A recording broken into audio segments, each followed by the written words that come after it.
ইসলাম কিন্তু সবসময় আমাদের পারস্পরিক সম্প্রীতি বাড়ানো, আমাদের হৃদ্যতা, আমাদের এই ভ্রাতৃত্ববোধকে গুরুত্ব দেয়। এবং ইসলামের যে ভ্রাতৃত্ববোধ এটা আলাদা, এটার দাবিটাই আলাদা। এবং এই আয়াতটা দিয়ে আমি শুরু করেছি, সূরাতুল হুজরাতের 10 নম্বর আয়াত দিয়ে, যে ইন্নামাল মুমিনুনা ইখওয়া ফাআসলিহু বাইনা আখওয়াইকুম, নিশ্চয়ই মুমিনরা হচ্ছে ভাই, আর তোমরা তোমাদের এই ভ্রাতৃত্বের সম্পর্ককে মজবুত করো। আমি আমার বিভিন্ন আলোচনায় ভ্রাতৃত্বের প্রকারভেদ নিয়ে আলোচনা করেছি। ইভেন আমার লিখিত প্রথম যে বইটা মেসেজ আধুনিক মননে আলোর পরশ, সেখানেও আমি এই ভ্রাতৃত্বের ক্লাসিফিকেশন নিয়ে অনেক কথা বলেছি। সেখানে আমরা বলেছি যে ভ্রাতৃত্ব মূলত 3 ধরনের। একটা হচ্ছে আল উখুয়া আল ইনসানিয়া, মানবতার দিক থেকে ভাই। এই দিক থেকে আমরা পৃথিবীর সবাই ভাই, আস্তিক নাস্তিক, হিন্দু বৌদ্ধ খ্রিস্টান সবাই আমার ভাই, মানবতার দিক থেকে ভাই। আরেকটা হচ্ছে আল উখুয়া আন নাসাবিয়া, অর্থাৎ সহোদর ভাই, রক্তের সম্পর্ক, মানে আমার মায়ের পেটের ভাই, যেটা সিবলিং, আমার সহোদর ভাই। আর আরেকটা হচ্ছে আল উখুয়া দ্বীনিয়া, দ্বীনি ভাই। এই যে এখানে আমরা যারা বসেছি, আমরা কি এক মায়ের পেটের ভাই নাই? আমরা কি ভাই? দ্বীনি ভাই। সবাই বলেন আমরা কি ভাই? দ্বীনি ভাই। তো এই যে দ্বীনি ভাই, ব্রাদারহুড ইন ইসলাম, এটা কোনো ঠুনকো বিষয় না, এটা ছোট বিষয় না। এটা কখনো কখনো মায়ের পেটের ভাইয়ের সাথে যে সম্পর্ক সেটাকেও ছাড়িয়ে যায়। এই যে দেখেন যে কাশ্মীরের মুসলমানরা যদি আক্রান্ত হয়, মুসলিম ভাইয়েরা আক্রান্ত হয়, আমরা কাঁদি না? ওদেরকে যদি অত্যাচার করা হয় আমরা আহত হই, মানসিকভাবে আহত হই, আমরা কষ্ট পাই, আমরা কাঁদি। মিয়ানমারের রোহিঙ্গা ভাইরা যখন আক্রান্ত হয় আমরা কাঁদি না? কাঁদি। ফিলিস্তিনে যখন ইসরায়েলিরা বোমা ফালায়, আমার মুসলিম ভাইদেরকে যখন মারে, তখন আমাদের কষ্ট লাগে না? কেন লাগে? কারণ তারা হচ্ছে আমাদের দ্বীনি ভাই। সবাই বলে তারা আমাদের কি ভাই? দ্বীনি ভাই। এবং এই পুরো মুসলিম উম্মাকে আল্লাহ রাসূল সাল্লাল্লাহু আলাইহি ওয়াসাল্লাম এই আন্তরিকতা বা সুসম্পর্কের বিষয়টাকে একটা পূর্ণ দেহের সাথে তুলনা করেছেন। ওয়ান বডি, আমরা সবাই মিলে, আমরা সব মুসলিম উম্মা মিলে ওয়ান বডি, একটা দেহ, এক দেহ এক প্রাণ। এবং আল্লাহর হাবিব সাল্লাল্লাহু আলাইহি ওয়াসাল্লাম বলেছেন তোমরা সবাই হচ্ছে কাজাসাদিন ওয়াহিদ, একটা দেহের মতো। দেহের এক জায়গায় যেমনি আমরা ইনজুর্ড হলে সারা দেহটা কষ্ট পাই, তেমনি গোটা বিশ্বের আমার মুসলিম ভাইদের মধ্যে থেকে একজনও যদি আক্রান্ত হয় সেটাও আমাকে মর্মাহত করে, ঠিক কি না? যেমন ধরেন আপনার পা কেটে গেল, ব্যাপারটা কেমন? যেমন পা কাটছে তো কি হয়েছে, সারা শরীর তো ভালো আছে, ব্যাপারটা কেমন না? পা যদি ইনজুর্ড হয়, দেখবেন যে ওই পায়ের ব্যথার কারণে রাতে ঘুম আসে না, তার মানে চোখ আক্রান্ত, তাই না? পায়ে ব্যথা পেয়েছেন, দেখবেন যে রাতে মাথা ব্যথা করতেছে, তার মানে মাথা আক্রান্ত। পায়ে ইনজুর্ড হয়েছে, আপনার সারা রাত আপনি নির্ঘুম, ইনসমনিয়া, ঘুম আসে না, তার মানে পুরো দেহটাই কিন্তু সাফার করতেছে এই ছোট্ট পায়ের ব্যথার কারণে।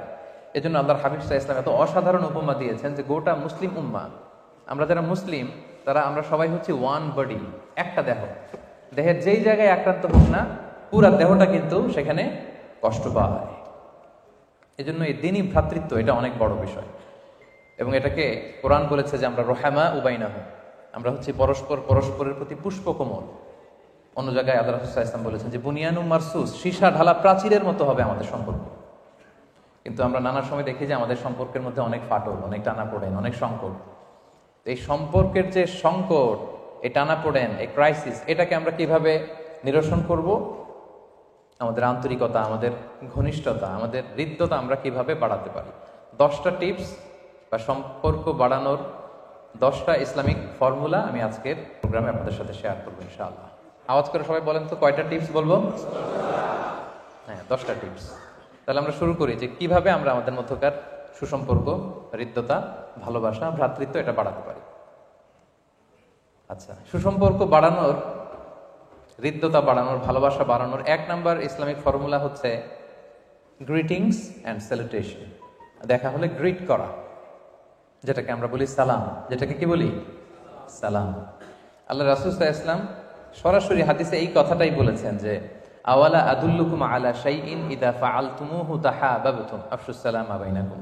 সাহাবাদেরকে উদ্দেশ্য করে তিনি বললেন যে আমি কি তোমাদের এমন একটা টিপসের কথা বলবো না যেটা ফলো করলে তোমাদের মধ্যকার ভালোবাসা, হৃদ্যতা বেড়ে যাবে?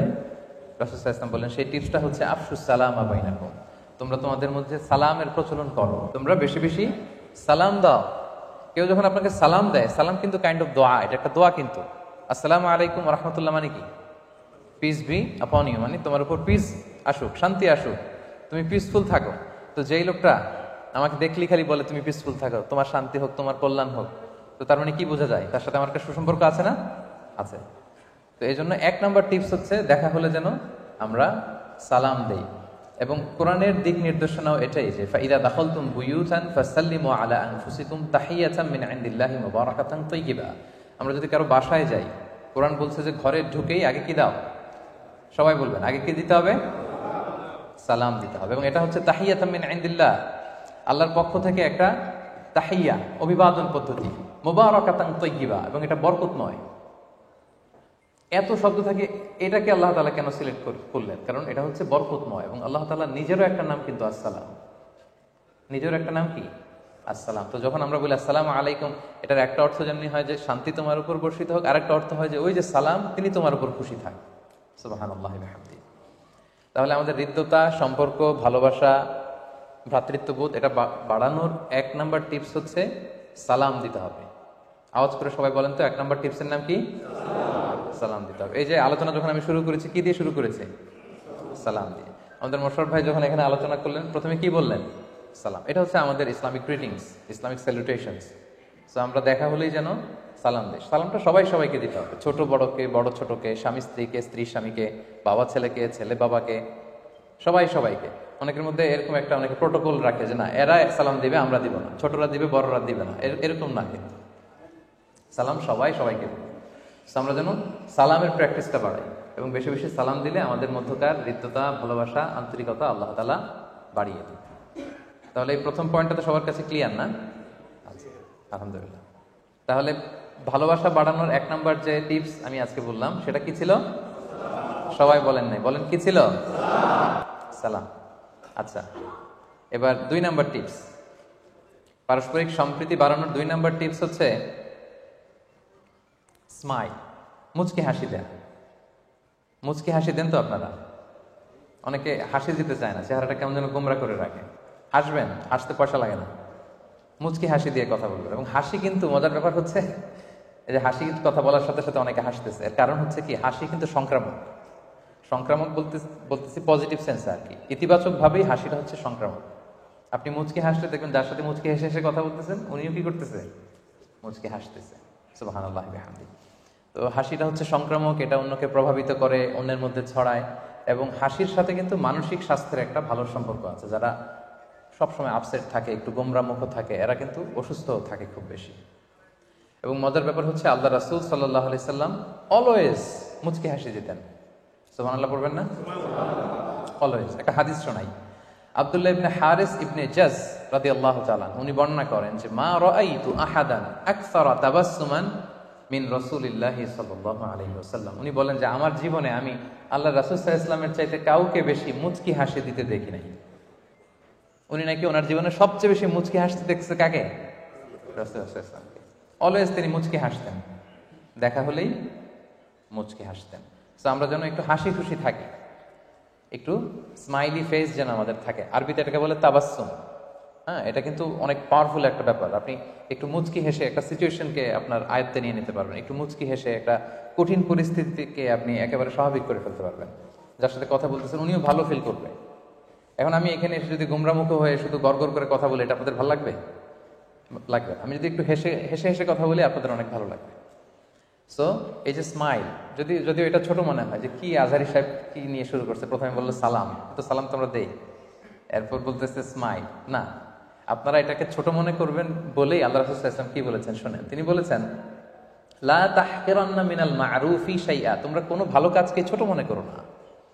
ওয়ালাউ আন তালকা আখাকা বিওয়াজহিন তালিক, যদিও তুমি তোমার ভাইকে দেখে যে মুচকি হাসি দাও, একটা হাস্যোজ্জ্বল চেহারা নিয়ে যে কথা বলো, এটাকেও তুমি ছোট মনে করো না। এজন্য কোনো নেক আমলে কিন্তু ছোট নয়। এবং আপনি আপনার ভাইয়ের সাথে দেখা হলে যে মুচকি হাসি দিয়ে কথা বলতেছেন, এক একটা মুচকি হাসি দিলে এক একটা সাদাকা করার সওয়াব হয়ে যাচ্ছে। তাবাসসুমুকা ফি ওয়াজহি আখিকা সাদাকা, your smile to your brother, it's a charity, it's a সাদাকা। আপনি আপনার ভাইয়ের সাথে মুচকি হেসে কথা বলতেছেন, এটা ছোট না, এটা সদকা দেওয়ার সওয়াব। সুবহানাল্লাহ ওয়া বিহামদিহি। তাহলে আমরা যদি কারোর সাথে কথা বলি, কারোর সাথে যখন দেখা করি, আমাদের পারস্পরিক আলাপচারিতার সময় আমরা যদি একটু স্মাইলি ফেসে কথা বলি, মুচকি হেসে কথা বলি, তখন দেখা যাবে যে তার সাথে আমার হৃদ্যতা, ভালোবাসা এটা কিন্তু বাড়বে। কি বলেন, পারবে না? আচ্ছা, এবং এটা নবীর সুন্নাত। আমি যে 10টা পয়েন্ট বলবো এমন না যে এটা আমার মন গড়া, আমার ফেব্রিকেটেড, বানানো না। প্রত্যেকটার পক্ষে আমি কোরআন থেকে অথবা সুন্নাত থেকে দলিল দিয়ে দিয়ে বলবো। তাহলে আমরা কথা বলার সময় যেন মুচকি হেসে কথা বলি, একটু স্মাইলি ফেসে যেন কথা বলি। কি পারা যাবে তো ইনশাআল্লাহ? আপনাদের চেহারা তো এখনো গোমরা হয়ে আছে মনে হচ্ছে। মাশাআল্লাহ, এই তো হাসতেছে অনেকে। অনেকে আবার মাস্ক পরে আছে তো বোঝা যাচ্ছে না হাসতেছে নাকি হাসতেছে না। এনিওয়ে, আচ্ছা আলহামদুলিল্লাহ। তাহলে প্রথমটা ছিল হৃদ্যতা, ভালোবাসা বাড়ানোর প্রথম টিপস কি ছিল? সবাই বলেন সালাম। 2 নাম্বার কি ছিল? মুচকি হাসি, স্মাইল। এবং এটা আল্লাহ রাসূল সাল্লাল্লাহু আলাইহি ওয়াসাল্লামের সুন্নাহ। তিনি কিন্তু সবসময় মুচকি হাসতেন। কেউ যদি এই গোমরা মুখ থাকে তাকে হাদিসটা শোনায় দিবেন যে রাসূল সাল্লাল্লাহু আলাইহি ওয়াসাল্লাম অনেক মুচকি হাসতেন। আচ্ছা, মুভিং অন। 3 নাম্বার হচ্ছে টু ওয়েলকাম। কেউ আপনার কাছে আসলে তাকে ওয়েলকাম করা, আহলান সাহলান বলা। এটা মুখেও বলতে পারেন, টেক্সটও করতে পারেন। আমাকে কেউ টেক্সট করলে আমি ওয়ালাইকুম সালাম বলে আহলান ওয়া সাহলান লিখি। এটাও রাসূল সাল্লাল্লাহু আলাইহি ওয়াসাল্লামের সুন্নাহ। আপনি যখন আপনার বাসায় কেউ আসলো, আপনার ওয়ার্ক প্লেসে কেউ আসলো, আপনার অফিসে কেউ আসলো, আপনি যদি তাকে গুরুত্ব না দেন ও ভালো ফিল করবেন না। বরং আপনি যদি তাকে আহলান সাহলান মারহাবান এগুলো আপনি বলেন, তাহলে মানে এটা বোঝাবে যে আপনি তাকে দেখে খুশি হয়েছেন, হ্যাঁ, হ্যাপি হয়েছেন। এবং আল্লাহ রাসূল সাল্লাল্লাহু আলাইহি সাল্লাম কিন্তু কারোর সাথে দেখা হলেই তাকে ওয়েলকাম করতেন। ওয়েলকাম করতেন, লিটারেলি ওয়েলকাম করতেন। লিটারেলি তিনি বলতেন মারহাবান। কি বলতেন? মারহাবান। দেখা হলেই মারহাবান। রাসূল সাল্লাল্লাহু আলাইহি ওয়াসাল্লামের সময় সবচেয়ে বড় ইসলামের শত্রু কে ছিল? আবু জাহাল, তাই না? আবু জাহালের ছেলের নাম ছিল ইকরামা। ইকরামা ইবনে আবু জাহাল। তার বাবা যেরকম কষ্ট দিয়েছে মুসলিমদেরকে, তিনিও কষ্ট দিয়েছেন। বদর, উহুদ, খন্দক থেকে শুরু করে মক্কা বিজয় পর্যন্ত অনেক যুদ্ধে অনেক সাহাবীদেরকে তিনি হত্যা করেছেন। কিন্তু আল্লাহর মেহেরবানি, মক্কা বিজয়ের পরে ওনার মধ্যে রিয়েলাইজেশন আসলো। উনি মক্কা বিজয়ের সময় মুসলমানদের উপর অ্যাটাক করে ইয়ামানে পালিয়ে গিয়েছিলেন। কিন্তু পরে তার উপলব্ধিতে নাড়া পড়ল, তিনি ফিরে আসলেন। এসে লজ্জিত হয়ে রাসূল সাল্লাল্লাহু আলাইহি ওয়াসাল্লামের কাছে বললেন, ইয়া রাসূলুল্লাহ, আমি ইসলাম ধর্ম গ্রহণ করতে চাই। আবু জাহেলের ছেলে, সবচেয়ে বড় ইসলামের দুশমন। রাসূল সাল্লাল্লাহু আলাইহি ওয়াসাল্লাম তার প্রতি কোনো রাগ, কোনো ক্ষোভ কিছুই রাখলেন না। তিনি প্রথম যে কথাটা বললেন সেটা হচ্ছে মারহাবান বির-রাকিবিল মুহাজির, মানে আরোহী হিজরতকারীকে ওয়েলকাম। সুবহানাল্লাহ পড়েন। আবু জাহেলের ছেলে ইকরামা এত কষ্ট, এত কিছু করার পরে সর্বপ্রথম রাসূল সাল্লাল্লাহু আলাইহি ওয়াসাল্লাম আসার পর রাসূল সাল্লাল্লাহু আলাইহি ওয়াসাল্লাম তাকে যেটা বললো সেটা হচ্ছে ওয়েলকাম। তা আমরা মানুষকে ওয়েলকাম করি না। রাসূল সাল্লাল্লাহু আলাইহি ওয়াসাল্লাম বললেন মারহাবান বির-রাকিবিল মুহাজির, welcome to the migrant rider, মানে আরোহী মুহাজির হিজরতকারীকে ওয়েলকাম। এরপর আরো যাই, এমন না যে সে অপরিচিত দূরের মানুষ এই জন্য ওয়েলকাম বলেছেন, না, রাসূল সাল্লাল্লাহু আলাইহি ওয়াসাল্লাম ঘরের মানুষকে ওয়েলকাম বলতেন দেখা হলে। দেখেন ব্যাপারটা কত ইন্টারেস্টিং। ফাতেমা রাদিয়াল্লাহু তাআলা আনহা আল্লাহ রাসূল সাল্লাল্লাহু আলাইহি ওয়াসাল্লামের কি কন্যা। ফাতেমা রাদিয়াল্লাহু তাআলা আনহার ঘর আর রাসূল সাল্লাল্লাহু আলাইহি ওয়াসাল্লামের ঘর কিন্তু মদিনায় কাছাকাছি, খুবই কাছে, পাশাপাশি। নিজের মেয়ে ফাতেমাও যখন ঘরে আসতেন, রাসূল সাল্লাল্লাহু আলাইহি ওয়াসাল্লাম ফাতেমাকে বলতেন ওয়েলকাম। ফাতেমাকে কি বলতেন? মারহাবান বিবনাতি। এরকম অনেক হাদিসে এসেছে যে ফাতেমা রাদিয়াল্লাহু তাআলা আনহা আসলেন, আয়েশা রাদিয়াল্লাহু তাআলা আনহা বর্ণনা করছেন যে ফাতেমা আসার সাথে সাথে আল্লাহ রাসূল সাল্লাল্লাহু আলাইহি ওয়াসাল্লাম বললেন মারহাবান বিবনাতি, মানে ওয়েলকাম টু মাই ডটার, হে আমার কন্যা, তোমাকে সুস্বাগত। তো তার মানে কি বোঝা গেল? আমি কিন্তু ওয়েলকাম জানাতে পারি সবাইকে, এমন না অপরিচিত কাউকে। আমার মেয়েকে বলতে পারি ওয়েলকাম আসলে, আমার স্ত্রীকে বলতে পারি, আমার বন্ধুকে বলতে পারি, অথবা ইন ডিফারেন্ট ওয়ার্ডস আপনি আহলান সাহলান, খুশ আমদেদ, ওয়েলকাম, এই শব্দগুলো কিন্তু সুস্বাগতম, এগুলো ব্যবহার করতে পারেন এবং এগুলো সুন্নাহ। হাদিসে আরো এসেছে উম্মে হানি, রাসূল সাল্লাল্লাহু আলাইহি ওয়াসাল্লামের কাজিন। মক্কা বিজয়ের দিন তিনি এসেছিলেন, রাসূল সাল্লাল্লাহু আলাইহি ওয়াসাল্লাম গোসল করছিলেন আর ফাতেমা রাদিয়াল্লাহু তাআলা আনহা একটা কাপড় টাঙিয়ে ধরে রেখেছিলেন, বাবা ওই পাশে গোসল করছে। ঘরে কে যেন ঢুকলো, রাসূল সাল্লাল্লাহু আলাইহি ওয়াসাল্লাম বললেন মান হাদি, কে? উম্মে হানি বলল, আমি উম্মে হানি, আবু তালেবের মেয়ে। রাসূল সাল্লাল্লাহু আলাইহি ওয়াসাল্লাম গোসল করতেছেন পর্দার ওই দিক থেকে, ওখান থেকে বলতেছেন মারহাবান বি উম্মে হানি। সুবহানাল্লাহ, মানে উম্মে হানি তোমাকে দেখি নাই, বাট তোমার সাউন্ডটা তো শুনলাম, ওয়েলকাম, তোমাকে স্বাগত। রাসূল সাল্লাল্লাহু আলাইহি ওয়াসাল্লামের কাছে যখন কোনো ফরেন ডেলিগেশন আসতো, তাদেরকেও তিনি একই কথা বলতেন, ওয়েলকাম বলতেন। তিনি বলতেন মারহাবান বিল কওম আও বিল ওয়াফদ গায়রা খাযায়া ওয়ালা নাদামা, সহিহ বুখারীর হাদিস। মানে কোনো ফরেন ডেলিগেশন আসলে তাদেরকেও তিনি সুস্বাগতম জানাতেন। দেখা হওয়া মাত্র প্রথমেই বলতেন ওয়েলকাম। সবাই বলেন প্রথমে কি বলতেন? তো এগুলো আপনারা ইউজ করবেন তো নাকি? আপনার ওয়ার্ক প্লেসে, আপনার অফিসে, আপনার বাসায় কেউ আসলেই তাকে আমরা কি করব? ওয়েলকাম করব। আহলান ওয়া সাহলান, খুশ আমদেদ, ওয়েলকাম। এটা বললে বোঝা যাবে যে খুব হ্যাপি। এই যে আমি আসলাম, আমাকে ফুলের শুভেচ্ছা দেয়া হলো, তারপর ওয়েলকাম করা হলো, so I feel good here. আমার খুব ভালো লাগতেছে যে না, এনটিভি দর্শক ফোরাম আমাকে ওয়ার্ম রিসেপশন দিয়েছে, আমার খুব ভালো ফিল হচ্ছে।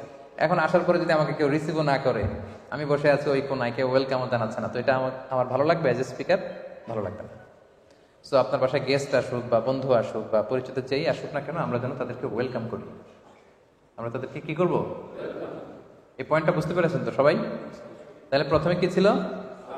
সালাম। 2 নাম্বার হ্যাঁ মুচকি হাসি। 3 নাম্বার ওয়েলকাম। ঠিক আছে। 4 নাম্বার, এটাও খুব মজার একটা পয়েন্ট, সেটা হচ্ছে টু অ্যাপ্রিসিয়েট। হ্যাঁ, অ্যাপ্রিসিয়েট করা, কমপ্লিমেন্ট দেয়া, অন্যের ভালো কাজে স্বীকৃতি দেয়া, ভালো কাজের প্রশংসা করা। এটা আমরা অনেক সময় একটু কার্পণ্য করি, মানে ক্রেডিট দিতে যেন আমাদের খুব কষ্ট হয়ে যায়। ইভেন অনেকে সোশ্যাল মিডিয়াতে অন্যের লেখা নিজের নামে চালায় দেয়, এটা কে লিখলো এই ক্রেডিটটাও দেয়। এরকম আছে না অনেকে? না, এটা যেন আমরা না করি। তাহলে সম্মানিত ভাই এবং বোনেরা, এটা খুব গুরুত্বপূর্ণ পয়েন্ট, এদিকে খেয়াল করেন। টু অ্যাপ্রিসিয়েট, আমরা অ্যাপ্রিসিয়েট করতে চাই না মানুষকে, একটা ভালো কাজে স্বীকৃতি দিতে চাই না, মানে গুণগ্রাহী লোকের বড্ড অভাব। একজন একটা ভালো কাজ করলে আপনি তাকে অ্যাপ্রিসিয়েট করবেন, এটা যে কেউ। আপনার ছেলে ভালো রেজাল্ট করেছে, অ্যাপ্রিসিয়েট করেন। আপনার স্ত্রী অনেক কষ্ট করে ইফতার প্রিপেয়ার করেছে, আপনি তাকে অ্যাপ্রিসিয়েট করেন, তাকে থ্যাঙ্কস দেন। যে কেউ ভালো কিছু একটা করলে আপনি যখন তাকে অ্যাপ্রিসিয়েট করবেন, কমপ্লিমেন্ট দিবেন, এটা একটা ইন্সপিরেশন হিসেবে কাজ করবে তার জন্য। সে একটু মোটিভেটেড হবে, সে আরো ভালো কাজ করার জন্য উদ্বুদ্ধ হবে। এবং মজার ব্যাপার হচ্ছে, আল্লাহর রাসূল সাল্লাল্লাহু আলাইহি ওয়াসাল্লাম সরাসরি উনি সাহাবীদেরকে এই কমপ্লিমেন্টগুলো দিতেন। একটা মজার হাদিস শোনাবো আপনাদেরকে। এক হাদিসে তিনি 8 জন সাহাবাকে অ্যাপ্রিসিয়েট করেছেন, তাদেরকে 8টা কমপ্লিমেন্ট দিয়েছেন।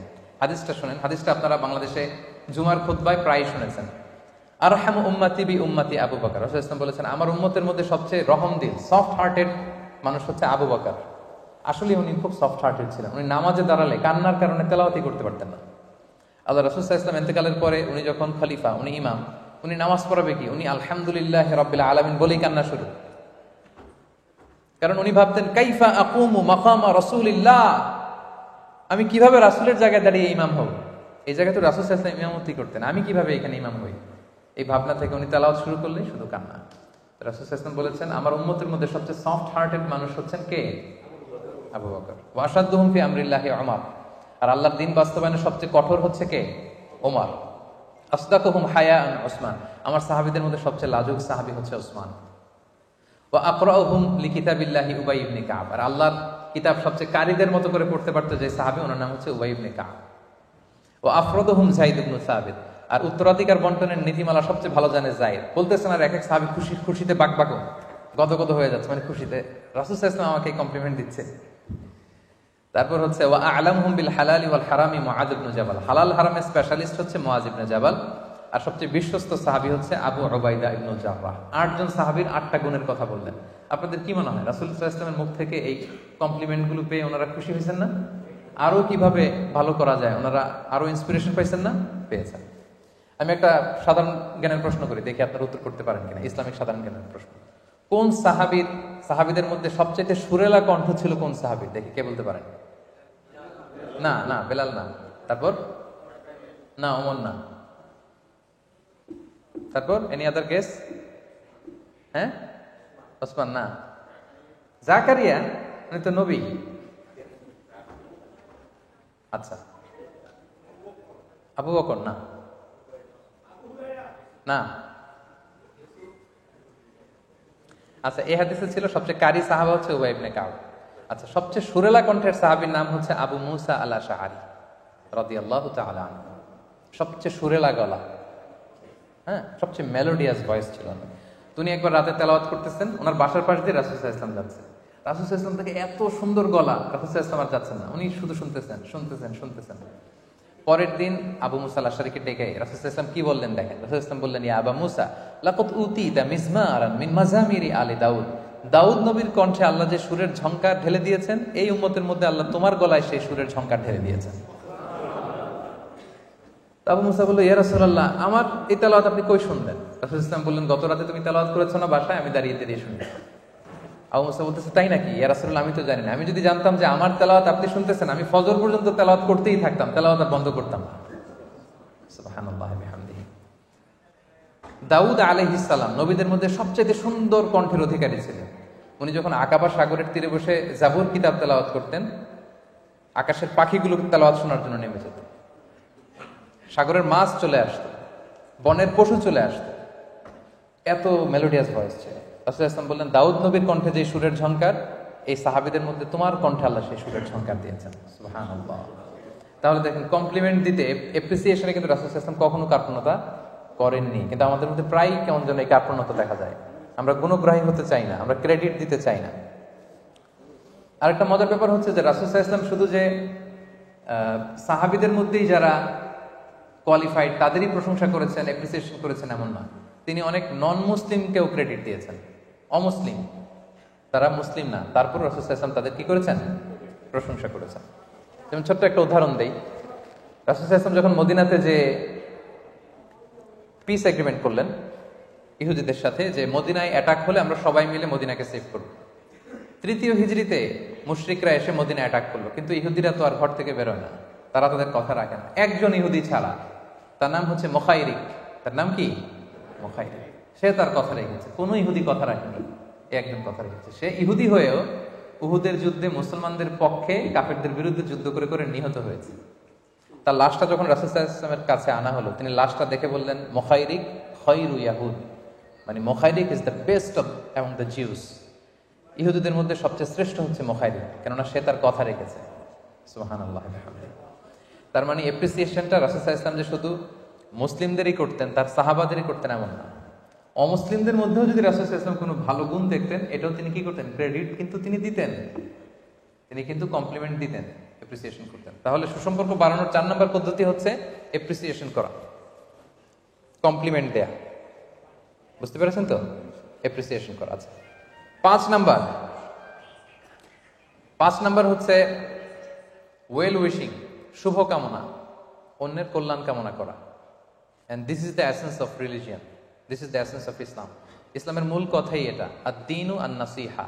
রাসূল সাল্লাল্লাহু আলাইহি ওয়াসাল্লাম বলেছেন যে দিন মানেই হচ্ছে কল্যাণ কামনা, ইসলাম মানেই হচ্ছে অন্যের শুভ কামনা। আপনি সবার জন্য কল্যাণ কামনা করবেন, সবার জন্য আপনি দোয়া করবেন, কাছেও আপনি শুভ কামনা করবেন, সে উপস্থিত না থাকলেও আপনি কি করবেন? শুভ কামনা করবেন। অনেকে আছে যে কাছে সামনাসামনি খুব ভালো, যখন দূরে চলে যায় তখন আবার হয়তো তার ব্যাপারে অন্য কান ভারী করতেছে, ব্যাকবাইটিং করতেছে। এইরকম অ্যাটিটিউড, ম্যানার যেন আমরা, বিহেভিয়ারাল অ্যাটিটিউড যেন আমরা ডেভেলপ না করি। আমরা সব সময় সামনেও তার জন্য আমি দোয়া করি, সে অনুপস্থিত তখন আমি তার জন্য দোয়া করব। এবং অনুপস্থিত কারোর জন্য যদি দোয়া করেন, এই দোয়াটা ফিরে আপনার দিকেই আসে। অনেকে বলে যে অন্যের জন্য দোয়া করে কি লাভ, না, এটা রিটার্ন করবে আপনার দিকে। লেটস সে আমি মোশাররফ ভাইয়ের জন্য, মোশাররফ ভাই এখানে নাই, আমি বাসায় দোয়া করলাম, আল্লাহ মোশাররফ ভাইকে তুমি সুস্থ করে দাও। ফেরেশতারা কি বলবে জানেন? ফেরেশতারা বলবে ওয়ালাকা বিমিসলিন, তোমার জন্য অনুরোধ, অর্থাৎ তোমার কোনো রোগ থাকলে আল্লাহ সেটা যেন সুস্থ করে দেয়। সুবহানাল্লাহ। তাহলে আমি আমার ভাইয়ের জন্য দোয়া করলে আমি ওই দোয়াটা ফেরেশতাদের পক্ষ থেকে পাচ্ছি। সুবহানাল্লাহ। হাদিসটা কত সুন্দর দেখেন। আল্লাহর হাবিব সাল্লাল্লাহু আলাইহি ওয়াসাল্লাম বলেছেন যে মা মিন আবদিন মুসলিমিন ইয়াদউ লিআখিহি বিযাহরিল গায়বি ইল্লা ক্বালাল মালাকু ওয়ালাকা বিমিসলিন। কোন ভাইয়ের অনুপস্থিতিতে আপনি যদি কোনো দোয়া করেন, ফেরেশতারা কি বলে? তোমার জন্য অনুরূপ। আমার দোয়া কবুল হতেও পারে, নাও হতে পারে, কিন্তু ফেরেশতার দোয়াকে আল্লাহ ফিরিয়ে দিবে? হ্যাঁ, কখনোই না। ধরেন উনি অসুস্থ, বললাম আল্লাহ সুস্থ করে দাও, ফেরেশতারা বলে আল্লাহ তাকে সুস্থ করে দাও। আমার ভাই, তার একটু আর্থিক সমস্যা যাচ্ছে, আমি বললাম আল্লাহ আমার ভাইটাকে তুমি ধনী বানিয়ে দাও, তার দারিদ্রতা দূর করে দাও। ফেরেশতারা কি বলবে? আল্লাহ যিনি দোয়া করতেছে তার যদি দারিদ্রতা থাকে, আল্লাহ তার দারিদ্রতা দূর করে দাও। সুবহানাল্লাহ। এজন্য অন্যের জন্য যেন আমরা দোয়া করি, ওই দোয়া কিন্তু ফিরে আসে। এটা নিয়ে একটা মজার গল্প আছে, শোনাবো নাকি আপনাদেরকে? গল্প শোনার জন্য সবাই রেডি? আচ্ছা, ছোট্ট করে গল্পটা হচ্ছে যে এই যে আপনি যদি কারোর জন্য দোয়া করেন, ফেরেশতারা বলে আল্লাহ এই দোয়াটা তার জন্য কবুল করো। তো এই হাদিস শুনে এক লোক রমজান মাসে যেহেতু ইফতারের আগে দোয়া কবুল হয়, তো সে তার বন্ধুর জন্য দোয়া করতেছিল, আল্লাহ তুমি আমার বন্ধুকে একটা রূপবতী সুন্দরী দিনদার স্ত্রীর ব্যবস্থা করে দিও। তো পাশেই রান্নাঘরে আবার তার ওয়াইফ রান্না করতেছিল, সে রেগে মেগে আগুন দৌড়ে আসছে, এই কি সব দোয়া করতেছে? তো সে বলে আমি তো আমার জন্য করি নাই, আমি তো আমার বন্ধুর জন্য দোয়া করেছি যে আল্লাহ আমার বন্ধুকে একজন রূপসী সুন্দরী নেককার স্ত্রীর ব্যবস্থা করে দিও। তো ওয়াইফ বলতেছে তুমি মনে করছো হাদিসটা আমি জানি না? অন্যের জন্য দোয়া করলে এটা তো নিজের জন্য আগে কবুল হয়। তো ওই বেচারার স্ত্রী ওই হাদিসটা জানে যে আপনি যদি অন্যের জন্য কোনো ভালো দোয়া করেন, ফেরেশতারা বলে ওয়ালাকা বিমিসলিন, আল্লাহ এটা তুমি তার জন্য কবুল করো। তো ওয়াইফ রেগে বলতেছে তুমি কি ভাবছো, মনে করছো হাদিস জানি না আমি? তো সম্মানিত শুধু এটা কিন্তু অসাধারণ একটা ব্যাপার যে আমি আমার ভাইয়ের জন্য দোয়া করলাম আর ওইটা ফিরে আমার কাছে আসতেছে। আপনি অন্যের জন্য যা যা দোয়া করেন, আপনার মৃত আত্মীয় স্বজন, আব্বা আম্মা ভাই বোন, তাদের ক্ষমার জন্য যদি আপনি দোয়া করেন, ফেরেশতারা আপনার ক্ষমার জন্য দোয়া করে। তাদের যে কোনো সমস্যা নিরসনের জন্য যদি আপনি আল্লাহর কাছে দোয়া করেন, ফেরেশতারা আপনার সমস্যা যাতে দূর হয় এই দোয়াটা করে। তাহলে 5 নাম্বার ছিল ওয়েল উইশিং, শুভকামনা করা। আপনি দেখবেন যে লোকটা সবার জন্য শুভকামনা করে, কল্যাণ কামনা করে, তাকে কিন্তু সবাই পছন্দ করে, তার সাথে সবার মানে ভালোবাসার হৃদ্যতা অনেক গভীর।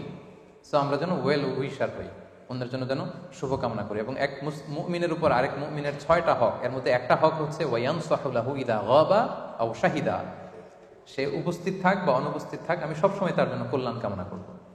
আমার মুসলিম কোনো ভাইয়ের জন্য আমি কখনোই কোনো ধরনের অকল্যাণ উইশ করতে পারি না। তাহলে 5 নাম্বার গেল ওয়েল উইশিং, শুভকামনা করা বা কল্যাণ কামনা করা। আপনারা কি বিরক্ত হয়ে যাচ্ছেন নাকি? হ্যাঁ, আর অল্প কয়েক মিনিট ইনশাআল্লাহ বিদায়।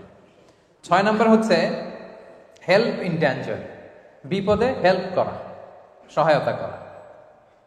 আপনার ভাই যদি বিপদে পড়ে যায়, আপনি সহায়তা করলে সে জীবন আপনার ভুলতে পারবে না। বিপদের সময় যদি আপনি তার পাশে দাঁড়ান, সে আপনার কখনো ভুলবে না। এবং আল্লাহর হাবিব সাল্লাল্লাহু আলাইহি ওয়াসাল্লাম বলেছেন, ওয়াল্লাহি ফি আউনিল আবদি মা দামাল আবদু ফি আউনি আখি, ওয়াল্লাহু ফি আউনিল আবদি মা দামাল আবদু ফি আউনি আখি। বান্দা, আল্লাহ তাআলা ততক্ষণ পর্যন্ত বান্দার সাহায্যে থাকে ততক্ষণ পর্যন্ত বান্দা তার ভাইয়ের সাহায্যে থাকে। আবার বলি, আল্লাহ তাআলা ততক্ষণ পর্যন্ত কোনো বান্দাকে সাহায্য করে যতক্ষণ পর্যন্ত সে বান্দা তার ভাইকে সাহায্য করে। তার মানে আল্লাহর সাহায্য পাওয়ার পূর্ব শর্ত কি? আমার ভাই আরেক ভাইকে কি করা? সহযোগিতা করা। আপনি আল্লাহর সাহায্য চান, সিম্পলি আপনি অন্যকে হেল্প করেন, সিম্পলি আপনি বিপদগ্রস্ত মানুষের পাশে দাঁড়ান, আল্লাহর সাহায্য এমনিতেই চলে আসবে, বাই ডিফল্ট আপনি পেয়ে যাবেন। খুব সোজা সাপটা হিসাব। আল্লাহু ফি আউনিল আবদি মা দামাল আবদু ফি আউনি আখি। আল্লাহ ততক্ষণ পর্যন্ত ওই বান্দার সহায়তায় নিয়োজিত থাকে যতক্ষণ ওই বান্দা তার ভাইয়ের সহযোগিতায় নিয়োজিত থাকে। সুবহানাল্লাহ। তাহলে কেউ বিপদে পড়লে তাকে সহযোগিতা করা, নট নেসেসারি সবসময় যে একেবারে মানে ম্যাটেরিয়াল ওয়েতে টাকা দিয়ে, গাড়ি দিয়ে, পয়সা দিয়ে সহযোগিতা করতে হবে এমন না। হ্যাঁ, কখনো আর্থিক সমস্যা হলে আপনি কর্জা হাসানা দিয়ে সহযোগিতা করলেন, অর্থ দিয়ে, লোক দিয়ে সহযোগিতা করতে পারেন, ভালো পরামর্শ দিয়ে সহযোগিতা করতে পারেন। ভালো সাজেশন কিন্তু অনেক জরুরি। মালয়েশিয়াতে নতুন আসছে, কোথায় যাবে কি করবে কিছু জানে না, আপনি তাকে গাইড করলেন, এটা কিন্তু অনেক বড় ধরনের সহযোগিতা। তো এই সহযোগিতার ধারাবাহিকতা যেন আমরা বজায় রাখি। এবং রাসূল সাল্লাল্লাহু আলাইহি ওয়াসাল্লামের একটা অভ্যেস ছিল, রাসূল সাল্লাল্লাহু আলাইহি ওয়াসাল্লাম মানুষকে সহযোগিতা করতেন। ওয়া তাহমিলুল কাল্লা ওয়া তাকসিবুল মা'দুমা। রাসূল সাল্লাল্লাহু আলাইহি ওয়াসাল্লাম নবী হওয়ার আগে ওনার 5টা গুণ ছিল, এর মধ্যে একটা গুণ ছিল তাহমিলুল কাল্লা, অন্যের বোঝা বইয়ে দিতেন। আমরা অন্যের ব্যাগ বহন করেছি কয়দিন বলেন তো? আরেকজনের ব্যাগ টানতে কষ্ট হচ্ছে, একটু তার ব্যাগটা নিয়ে ভাই আমি একটু হেল্প করি, কয়দিন করছি আমরা? হ্যাঁ, নিজেরটা করতেই জান খারাপ হয়ে যায়। আচ্ছা, তো রাসূলুল্লাহ সাল্লাল্লাহু আলাইহি সাল্লাম তিনি কিন্তু শুধু সাধারণ নবী না, সব নবীদের শ্রেষ্ঠ নবী। উনি মানুষের বোঝা বইয়ে দিতেন। মানে হোয়াট অ্যান অ্যাটিটিউড, কি মানসিকতা ছিল! নেতৃত্ব এমনি আল্লাহ হাতে দেয় না। নবী হওয়ার আগে এমন না যে উনি নবী হয়েছে এখন আদেশ আসছে তো মানুষের সেবা শুরু করছে না। নবী হওয়ার আগেই তাহমিলুল কাল্লা, মানুষের বোঝা বইয়ে দিতেন। ওয়া তাকসিবুল মা'দুমা, যার উপার্জনের কিছু নেই তার জন্য উপার্জন করে দিতেন। তার মানে অলওয়েজ মানুষের সহযোগিতায় আল্লাহ রাসূল সাল্লাল্লাহু আলাইহি ওয়াসাল্লাম পাশে থাকতেন। তো আপনি যদি কারো সহযোগিতায় পাশে দাঁড়ান, পাশে থাকেন, সে কোনোদিন আপনাকে ভুলবে না। এবং তার সাথে আপনার যে হৃদ্যতা তৈরি হবে, এটা আর অন্য কোনো কিছু দিয়ে করা সম্ভব না। তাহলে বিপদে সহযোগিতা করা। 7 নাম্বার ভিজিটিং সিক, অসুস্থকে দেখতে যাওয়া। কেউ যদি অসুস্থ হয় তাকে দেখতে যাওয়া। এখন এটা আমাদের কমে গেছে, একটা সময় ছিল খুব বেশি। এখন ওই যে নিজেদের ব্যস্ততা, ফ্ল্যাটে ফ্ল্যাটে থাকা। বাংলাদেশের কথা যদি বলি, বাংলাদেশে তো প্রায় শুনি যে ওই ফ্ল্যাটের ভিতরে মারা গেছে, পরে দুর্গন্ধ বের হওয়ার পরে এরপরে আশেপাশের লোকজন জানছে যে কে নাকি মারা গেছে। এখানে কি ফ্ল্যাট কালচার চলে আসছে আমাদের, ফলে আমাদের হৃদ্যতা, আমাদের আন্তরিকতা, এগুলো একেবারে আমরা হারাতে বসেছি। তো অসুস্থ ব্যক্তিকে দেখতে যাওয়া এটা সুন্নাহ। পাশাপাশি আপনি যাকে দেখতে যাবেন তার সাথে আপনার একটা সুসম্পর্ক তৈরি হবে, সে আপনাকে মনে রাখবে। রাসূল সাল্লাল্লাহু আলাইহি ওয়াসাল্লাম এটা খুব করতেন।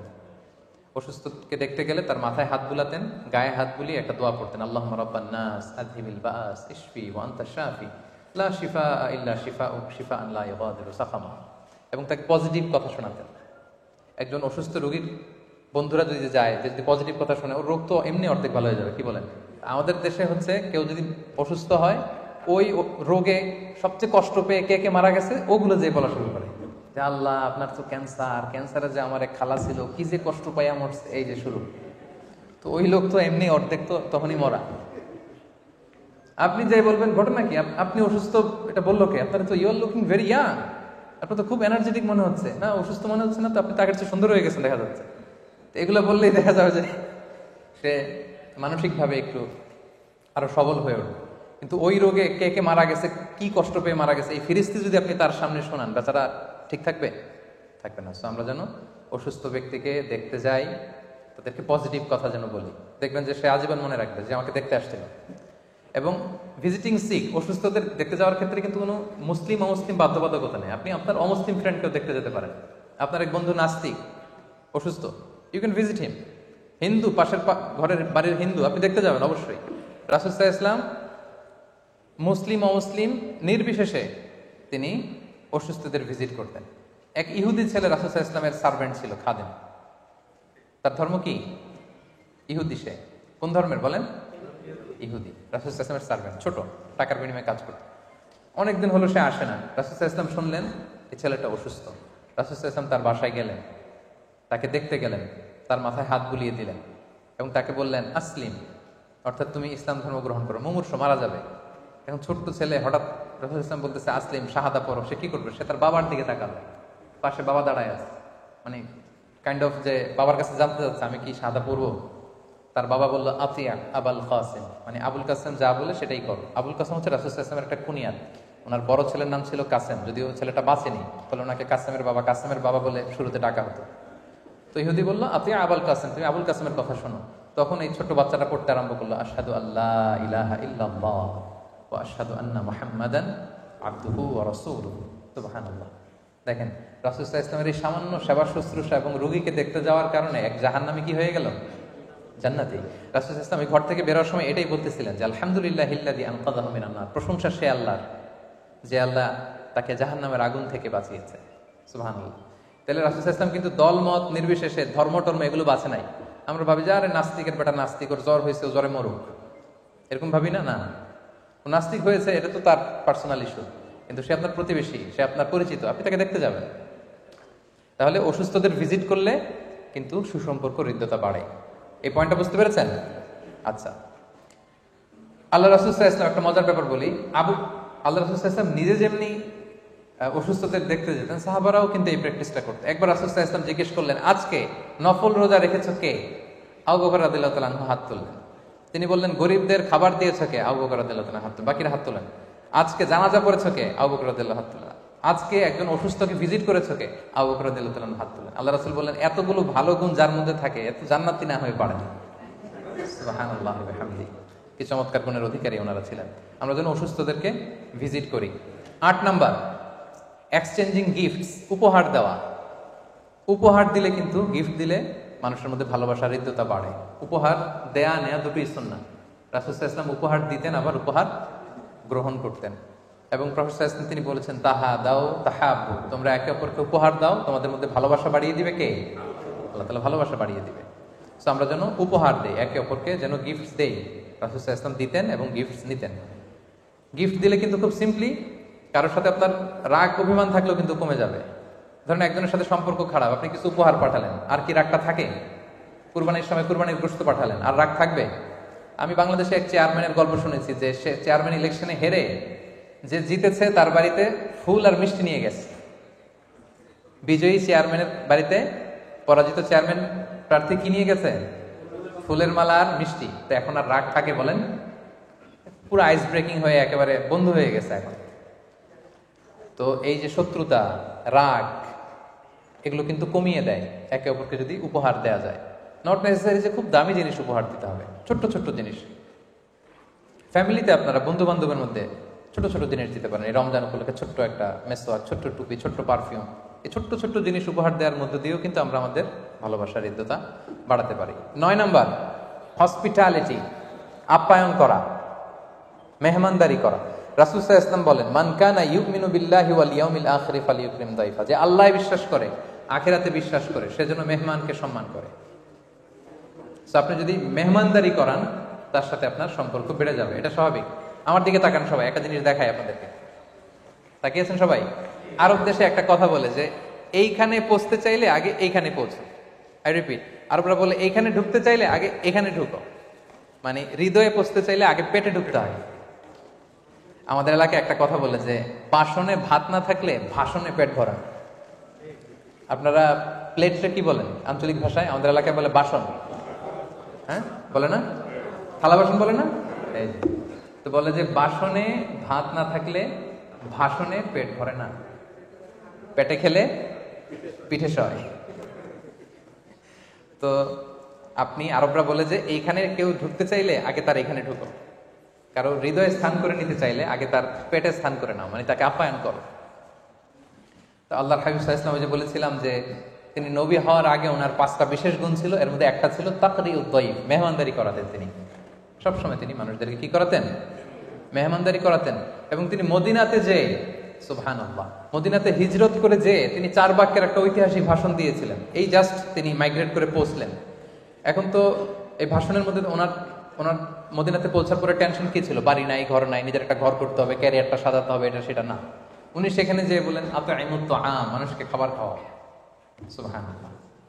4টা বাক্য বলেছিলেন। কি বলেছিলেন? আফসুস সালাম, বেশি বেশি সালাম দাও। লম্বা হাদিস, আমি অর্থটা বলছি। আতঈমুত তাআম, খাবার খাওয়াও। ওয়াসিলুল আরহাম, আত্মীয়তার সম্পর্ক বজায় রাখো। ওয়াসাল্লু বিল্লাইলি ওয়ান নাসু নিয়াম, সবাই যখন ঘুমায় তখন নামাজ পড়ো। তার মানে 4টা কর্মসূচির একটা ছিল খাবার খাওয়াও। কি খাওয়াও? সবাই বলতে হবে, কি খাওয়াও? মদিনাতে যেই তিনি আগে দেখলেন যে খাদ্য সংকট দূর করতে হবে। আমি যেটা প্রেসিডেন্ট হব, যেই রাষ্ট্রের, ওই রাষ্ট্রে খাদ্য সংকট থাকতে পারবে না।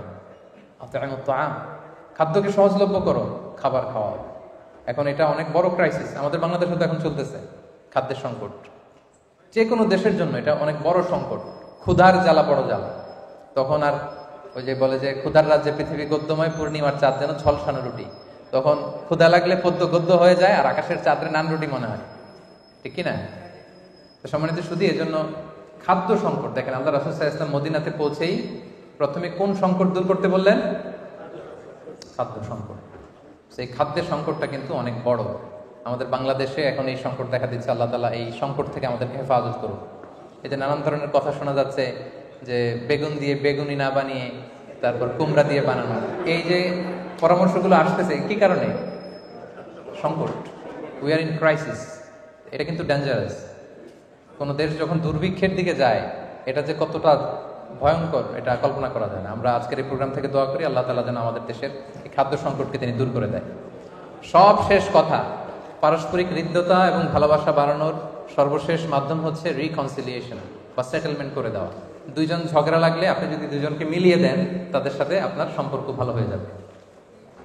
দুইজন ঝগড়া লাগলে আমরা কি করব? মিলিয়ে দিব। কিন্তু আমরা অনেক সময় মিলিয়ে দেই না, কিন্তু আর একটু বাড়াই দেই। মানে দুইজন ঝগড়া লাগছে, কেমন যেন এখান থেকে একটা আমি ভালো ফিল করতেছি, এরকম হয় নাকি কারণ? এরকম হইলেই ঝামেলা। এটা যেন না হয়। ওরা দুজন ঝগড়া লাগছে, আপনি যদি একটু ভালো ফিল করেন, সামথিং রং। বরং আপনার প্ল্যান থাকতে হবে যে আমি রিকনসিলিয়েশন করে দিব, মিলাইয়ে দিব। আল্লাহ রাসূল সাল্লাল্লাহু আলাইহি ওয়াসাল্লাম বলেন, আলা উখবিরুকুম বিআফদাল দারাজা মিনাস সিয়াম ওয়া সাদাকা ওয়ান নুসুক। হে সাহাবারা, নামাজ, রোজা, দান সৎকার চেয়েও বড় একটা সওয়াবের কাজ আছে। খেয়াল করে শুনেন, আই রিপিট। আল্লাহ রাসূল বললেন, নামাজ, রোজা, দান সৎকার চেয়েও আরেকটা সওয়াবের কাজ আছে। আমি কি তোমাদের সেটা বলবো না? সাহাবারা বলেন, সেটা কি? রাসূল সাল্লাল্লাহু আলাইহি ওয়াসাল্লাম বলেন, ইসলাহু যাতিল বাইন, দুজনকে মিলিয়ে দেয়া। সুবহানাল্লাহ। আমরা মনে করি নামাজ পড়ে পড়ে কপালে কালো দাগ ফেলে দিলে আমি বড় বুজুর্গ, নফল রোজা রাখতে রাখতে আমি একেবারে বিশাল বড় বুজুর্গ। কিন্তু রাসূল সাল্লাল্লাহু আলাইহি ওয়াসাল্লাম বলেন না, দুইজনের মধ্যে একটু মিসআন্ডারস্ট্যান্ডিং, বোঝাপড়ার সমস্যা, তুমি যদি মাঝখানে যে আরবিট্রেটর বা মিডিয়েটর হিসেবে যে মিলায় দাও, এর চেয়ে বড় সওয়াবের কাজ হতে পারে না। দুইজন ঝগড়া লাগছে, আগুন জ্বলে উঠছে, ওখানে আপনি তেল ঢালবেন না। আমরা অনেক সময় আগুন যদি জ্বলে ওঠে, ওটা নিবানোর জন্য কি ঢালতে হয়? পানি। কিন্তু অনেকে পানি না ঢেলে কি ঢালে? না, এটা করা যাবে না। রাসূল সাল্লাল্লাহু আলাইহি ওয়াসাল্লামের একটা ভালো অভ্যাস ছিল, তিনি খুব ভালো মধ্যস্থতা করতে জানতেন। দুইজনের মধ্যে যদি ঝগড়া হয়, রাসূলুল্লাহ সাল্লাল্লাহু আলাইহি ওয়াসাল্লাম সেটা মিলিয়ে দিতে চাইতেন। এবং যার মাধ্যমে দুইজনের মধ্যে সম্পর্ক ভালো হলো, ওই দুজনের সাথে কিন্তু আপনার সুসম্পর্ক বজায় থাকবে।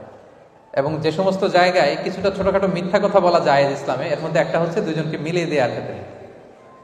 এই লোকের নাম ধরেন যে ক, এর নাম খ, দুজনের মধ্যে ঝগড়া। আপনি কয়ের কাছে যেয়ে বলবেন যে আরে খ তো আপনার খুব প্রশংসা করে, প্রায় বলে আপনি নাকি এরকম এরকম। সে শুনে অবাক হবে, কিরে সে আমার প্রশংসা করে, তার সাথে তো ঝগড়া। খকে যে আবার এটাই শোনাবেন যে উনি তো বললো আপনার এরকম এরকম ভালো গুণ আছে, সে অবাক হয়ে যাবে। মাঝখান থেকে দুজনের মধ্যে সুসম্পর্ক, এবং আপনি হয়ে যাবেন তাদের প্রিয় পাত্র। তা আপনি যদি মধ্যস্থতা করেন, বিবাদমান দুইটা গ্রুপকে মিলিয়ে দেন, বা দুইজনের মধ্যে আপনি সম্পর্ক রিলেশনশিপকে ভালো করে দেন, তাদের সাথে আপনার সম্পর্কটা আরো উন্নত হবে, ভালো হবে। তো সম্মানিত, শুধু এই ছিল 10টা টিপস। যেহেতু ইফতারের পূর্ব মুহূর্তে আমি আলোচনা আর দীর্ঘায়িত করতে চাই না। এই ব্যাপারগুলো যদি আমরা আমাদের ব্যক্তি জীবনে, পারিবারিক জীবনে, সামাজিক জীবনে, ধর্মীয় অঙ্গনে, রাষ্ট্রীয় অঙ্গনে যদি আমরা এই ইসলামের বাতলানো ফর্মুলাগুলো যদি আমরা অ্যাপ্লাই করতে পারি, তাহলে কিন্তু আমাদের এই যে পারস্পরিক সম্প্রীতি, হৃদ্যতা, ভালোবাসা, এই রিলেশনশিপ, এটা বাড়বে, এটা সুদৃঢ় হবে, এটা মজবুত হবে। আল্লাহ তাআলা আমাদের সম্পর্কগুলোকে মজবুত করুন। আল্লাহ তাআলা আমাদের মধ্যকার ভ্রাতৃত্ববোধকে আরো বাড়িয়ে দিক। আল্লাহ রাসূল সাল্লাল্লাহু আলাইহি ওয়াসাল্লাম আমাদের ভ্রাতৃত্বের উপমা জেনে দিয়েছেন যে কাজাসাদিন ওয়াহিদ, এক দেহের মতো। আমরা গোটা বিশ্বের মুসলিম উম্মাহ যেন একটা দেহের মতো থাকতে পারি। আমাদের এক ভাই আক্রান্ত হলে আমরা যেন সেটার প্রতিবাদ করি, এবং সেটা যেন আমরা ভেতর থেকে ফিল করি। আল্লাহ তাআলা আমাদের সবাইকে কথাগুলো বুঝার ও আমল করার তৌফিক দান করুন।